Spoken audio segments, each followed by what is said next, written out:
कल प्रसंग चल रहा था कि नाम जप करने वाला उपासक यदि 10 नामापराधों से बच जाए तो उसकी भजन में रुचि हो जाए। 10 नामापराधों का वर्णन हुआ था।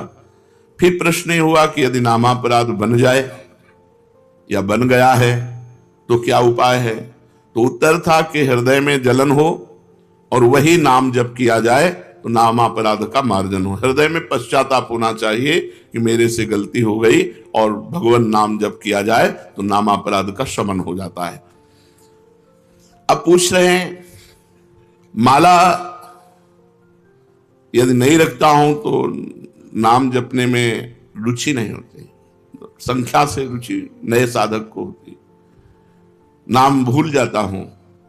माला रखता हूं तो बड़ा संकोच होता है, लोग मजाक उड़ाते हैं, ये तो बड़े भगत बनते हैं, या कोई प्रणाम नमस्कार मान बढ़ाई देने लगता है कि ये तो बहुत नाम जापक हैं। तो इसमें क्या करें? उत्तर, सारा संकोच छोड़ करके नए साधक को माला अवश्य रखनी चाहिए। माला रखने से जप अधिक होता है, नाम भूलते नहीं है। माला सबको रखनी चाहिए। मन में तनुच संकोच मत करो, क्योंकि यह महामंगलमय कार्य है, इसके लिए संकोच धारण नहीं करना। जो लज्जा छोड़कर भगवान का नाम जप करता है वो अपने को पवित्र कर देता है और सारे विश्व को पवित्र कर देता है। तीर्थी कुर्वन्ति तीर्थानि सतरति सतरति सलोकान तारयति। वह स्वयं तर जाता है, स्वयं तर जाता है और लोगों को तारता है, लोक के लोक पावन कर सकता है। इसलिए संकोच छोड़कर, लज्जा छोड़कर माला प्रगट में रखनी चाहिए और गणना युक्त नाम जप करना चाहिए। यदि कोई प्रणाम नमस्कार करे, मान बढ़ाई दे, तो तुम उसे स्वीकार न करो तो तुम्हारी हानि नहीं होगी। किसी को मना नहीं करना। कोई प्रणाम कर रहा है, कोई नमस्कार कर रहा है, बस अंदर से उपेक्षा रखो, अंदर से उसका महत्व मत रखो, तो मान बढ़ाई तुम्हारा कुछ बिगाड़ नहीं पाएगी। नाम जप का वास्तविक फल क्या है? उत्तर, नाम जप का वास्तविक फल है श्री कृष्ण प्रेम में रोना, भगवान के प्रेम में रोना। नाम का जब फल प्रकट होगा तो गदगद सुर नैना सजल दंपति रसरय भीन, ईगत वृंदा विपिन में फिरे प्रेम तन लीन। आंखों से आंसू बह रहे हैं, कंठ गदगद हो रहा है, शरीर रोमांचित हो रहा है, कंपायमान हो रहा है, भगवान की मंगल मूर्ति मानस पटल पर छाई हुई। ये नाम का फल। मुक्ति तो नाम का आनुषंगिक फल भाव है, मुख्य भाव है प्रेम। जैसे सूर्य उदय होने पर प्रकाश तो आनुषंगिक है, ऐसे ही प्रेम ये सूर्य है और प्रकाश उसका मोक्ष है। इसलिए नाम का फल पूर्ण प्रेम है, भगवत प्रेम। सुना है कि 3.5 करोड़ नाम जप करने पर मोक्ष की प्राप्ति हो जाती है। क्या यह सत्य है?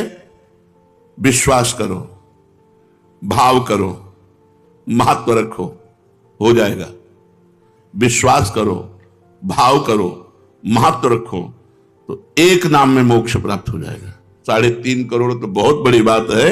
एक नाम भी मोक्ष प्राप्त कराने में समर्थ है। एक नाम, 3.5 करोड़ तो बहुत होते हैं। विश्वास करो, भाव करो, महत्व करो। यही बात ध्रुवदास जी ने कहा।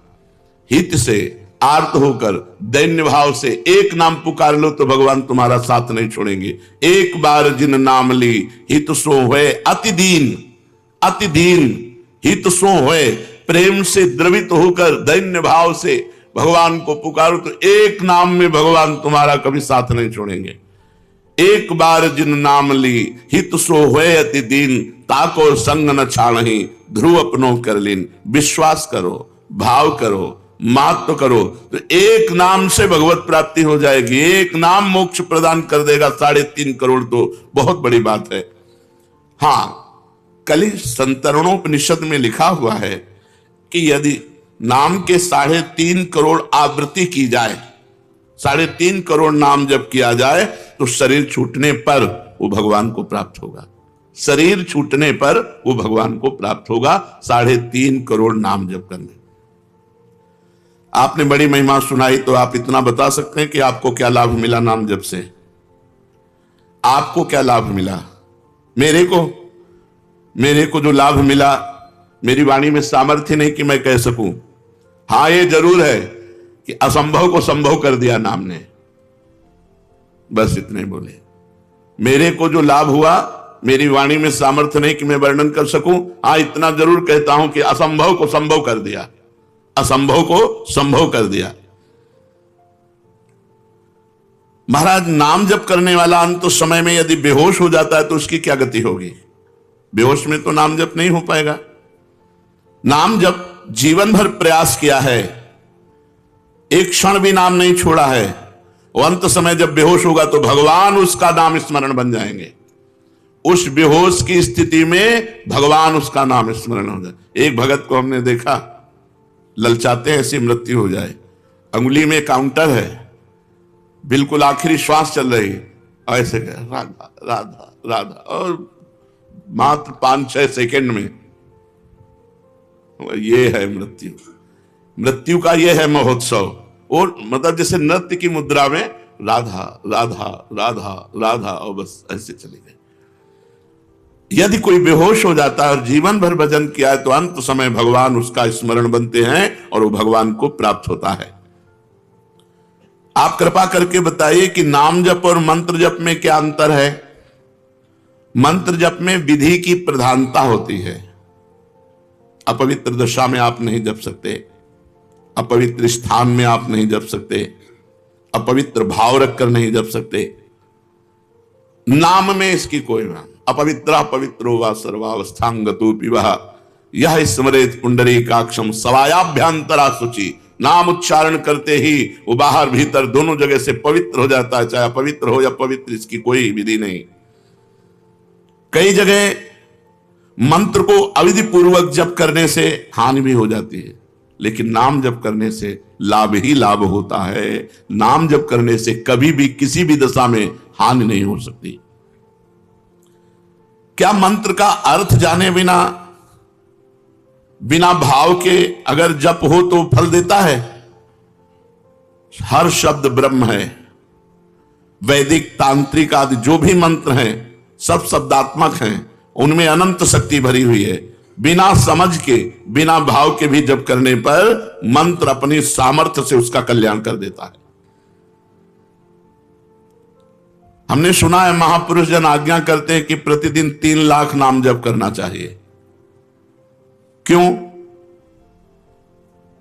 क्योंकि हमें समय नहीं मिलना चाहिए अन्य कार्य के लिए। यदि हम नाम जप छोड़ देते हैं तो निकम्मी इंद्रिया और मन ये हमें भोगों में फंसा देते हैं। जिसे इसी जन्म में भगवत प्राप्ति करनी है तो प्रमाद के लिए अवसर ही ना रहे। इसलिए जितने भी त्यागी, बैरागी, वैष्णव भक्त जन हुए, उन्होंने नियम बनाया है और नियम पूर्वक जप किया है। 3 लाख नाम जप का रोज का नियम जो लिए हुए है वो निश्चित भगवत प्राप्ति करेगा। कुछ नियम तो होने चाहिए। साधना क्या है? साधना उसे कहते हैं जो प्रपंच से अलग कर दे, प्रपंच से हटाकर श्री भगवान में लगा दे, उसे साधना कहते हैं। भगवान की अखंड नाम स्मृति में डुबो दे, विषयों से उपरति को प्राप्त हो जाए। त्याग वैराग्य उपरति, विषय की उपस्थिति पर भी ये विषय भोग है ऐसी स्मृति ही ना रह जाना उपरति होती है।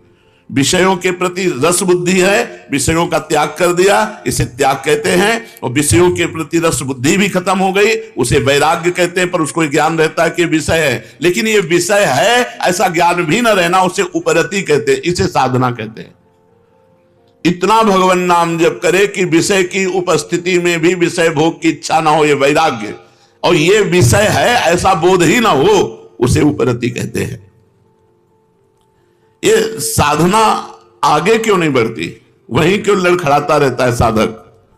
जब तक शरीर में अहंकार है कि मैं स्त्री हूं, मैं पुरुष हूं, जब तक शरीर संबंधी भोगों में प्रियता है, खान पान अन्य भोग पदार्थों में, जब तक शरीर संबंधियों में ममता है, 3 बातें, शरीर में अहमता, अहंकार, भोगों में प्रियता और संबंधियों में ममता, तब तक साधना आगे नहीं बढ़ सकती। रिश्ते नाते संबंधियों से ममता हटाओ, भोगों से प्रियता हटाओ, शरीर से अहंकार हटाओ। कैसे हटेगा? नाम जप करो, सत्संग सुनो, शास्त्र स्वाध्याय करो, संत भगवंत भक्त गुरुदेव इनकी सेवा करो, इसी से ठीक हो जाएगा। साधन का प्राण क्या है? स्मरण, सावधानी पूर्वक स्मरण, ये साधन का प्राण है। हर समय स्मरण चल रहा मतलब तुम्हारा साधन जीवित है। स्मरण रुक गया मतलब जीव मरने जा रहा है, तुम्हारा साधन नष्ट होने जा रहा है। साधन का प्राण है स्मरण, मधुर मधुर भगवान का स्मरण। साधना में क्या सरलता हो सकती है? सरल साधन क्या हो सकता है? बस दो बातें। जगत के किसी भी भोग में सुख बुद्धि ना होना और विश्वास पूर्वक भगवान का नाम जप करना, बस इसी से भगवत प्राप्ति हो जाएगी। दो बातें, जगत के किसी भोगों में सुख बुद्धि ना होना और विश्वास पूर्वक भगवान का नाम जप करना, इसी से भगवत प्राप्ति हो जाएगी। साधना आगे क्यों नहीं बढ़ती? तीन बातें, अहंकार शरीर पर, भोगों में प्रियता, परिवार में ममता, साधना नहीं बढ़ेगी। सरल साधन, भोगों में सुख नहीं है, पूर्ण विश्वास के साथ निरंतर नाम जप, इसी से भगवत प्राप्ति हो जाएगी। ये साधनहीन क्यों हैं लोग? साधना क्यों नहीं करते? या साधना करते हैं तो उन्हें साधनहीन साधक क्यों कहा जाता है? तो जो भगवान की शरणागति नहीं लिए, जो भगवान के कृपा का आश्रय नहीं लिए, वो साधन करते हुए भी साधनहीन है। साधन करते हुए भी वो साधनहीन है। अमुक साधना अमुक साधना अमुक साधना, तो एक अहंकार हो जाता है कि मैं अमुक साधन करता हूं, और बल साधन का होता है, वो साधनहीन साधन है। साधनहीन साधन है। अपबल, तपबल और बाहुबल, चौथो बल है दाम, सूर्य किशोर कृपा ते सब बल हारे को हरि नाम। तो यहां पूछा गया कि साधनहीनता साधन संपन्न होने पर भी क्यों है? साधनहीन साधन क्या है? तो बोले भगवान की शरणागति और भगवान की कृपा बल पर विश्वास ना होना। सच्ची कहते हैं, हमारी प्रियाजू इतनी कृपालु हैं, एक वृंदावन वास आप कर रहे हो इस नाते से, एक हरिवंश नाम ले रहे हो इस नाते से, आप किसी उनके जन को संत मान करके शरण ले ली इस नाते से, वो तो जरा से राई के संभजन को मानत मेरु समान। कल्याण होना नहीं है, हम कल्याण स्वरूप हैं, हम इसको पकड़े हैं, इसी को छोड़ दो, खत्म खेल हो गया। हम नहीं छोड़ पा रहे हैं,